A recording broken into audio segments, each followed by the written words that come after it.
Pope Francis to 28 Colombian pesos, choose life, choose the future.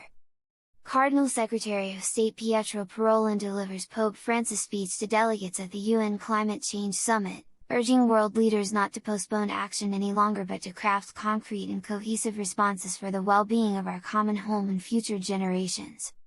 Expressing regret for his impossibility to be present in Dubai for the 2023 United Nations Climate Change Conference, Pope Francis reiterated his belief that the future of us all depends on the present that we now choose. This year's UN Summit comes in the wake of a year of record heat and drought and features a contentious set of issues for countries working to find common ground in tackling climate change. In a hard-hitting message, delivered on his behalf by Cardinal Secretary of State Pietro Parolin, the Pope told the COP Assembly that his presence serves to remind them that the destruction of the environment is an offense against God, a sin that is not only personal but also structural, one that greatly endangers all human beings, especially the most vulnerable in our midst, and threatens to unleash a conflict between generations. Climate change, the Pope continued, is a global social issue and one intimately related to the dignity of human life. It raises an urgent question, he said, are we working for a culture of life or a culture of death? To all of you, he added, I make this heartfelt appeal, let us choose life. Let us choose the future. May we be attentive to the cry of the earth.